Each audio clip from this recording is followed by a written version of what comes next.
Hey folks, a bunch of new recipes just got added to the AudioKit Cookbook, and I wanted to do a quick walkthrough showing you what all's new. The AudioKit Cookbook is a place where all these different examples of things that you can build with AudioKit are, and this is the application.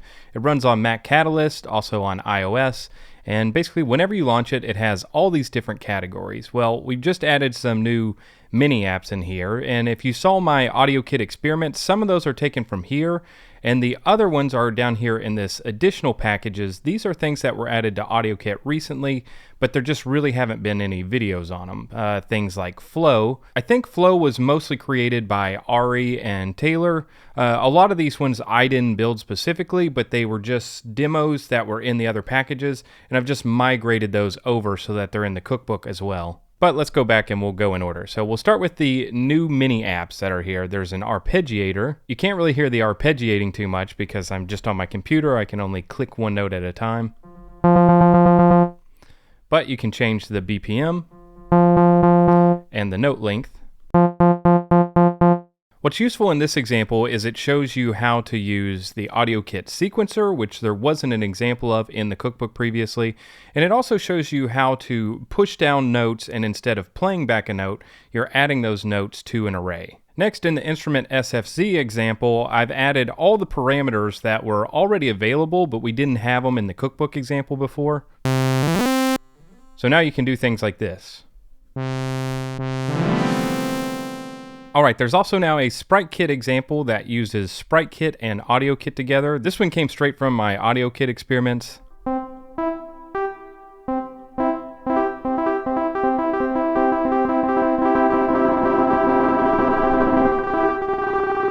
So that's a fun one to play around with and get inspired by. Alright, and all these things like the operators, the effects, physical modeling, that stuff hasn't changed. That's the same as it was before. It's all really cool if you haven't checked it out yet. There's also oscillator examples, basically everything you can make in AudioKit. But what wasn't in here were these additional packages.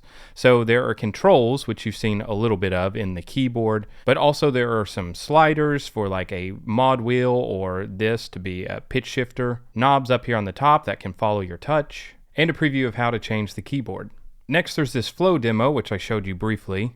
And if you haven't seen Autolus, this is a very similar aesthetic to that. I'll actually pull that up real quick.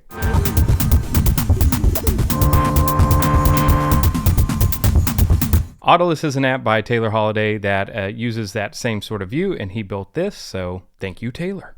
Next, we're onto the keyboards. You've seen the standard keyboard, but there's also these different scaled ones you can have.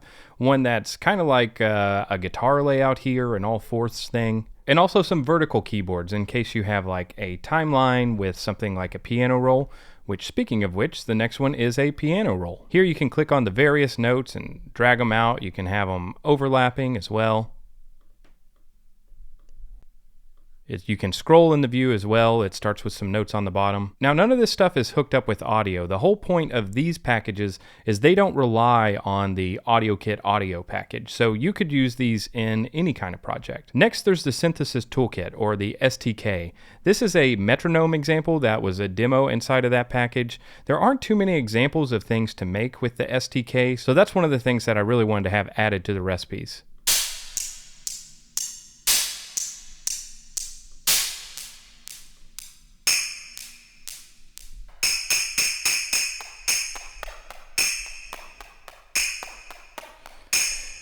Now this one is also using the AudioKit built-in sequencer, so it's another example of seeing how to use that sequencer, and that's the one that I prefer currently over the Apple sequencer because it doesn't have some of the same problems we had using the Apple sequencer, mainly how it skips on the first beat and it couldn't be used in AUV3. Next, there's a waveform example. This one's really cool. Also, you can drag around to a different waveform that you provide it and zoom in or however you want to use it. All these things are working inside of SwiftUI, so I think some of them are using Canvas, some of them are using Metal, but if your app's built using SwiftUI, you have access to all these things. Okay, finally, there are a few new recipes down here in the work in progress one. There's this input device demo. This one was in here previously, it just wasn't added, so here it is. There's a DunneAudioKit Synth, and this is like the one I used in my AudioKit Experiments.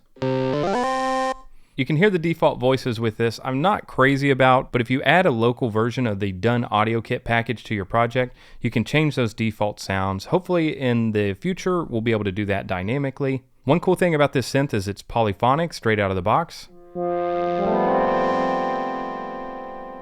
And our final example is a Polyphonic STK instrument, and it uses MIDIKit. Now, I don't have a MIDI controller in front of me right now, but if you plug your MIDI controller in, it should just be plug and play, and you can also see the notes update as you're playing. This is a Rhodes instrument using STK. It's not the best sounding thing in the world, but it's pretty cool that it's not using samples. This is a physical modeled instrument.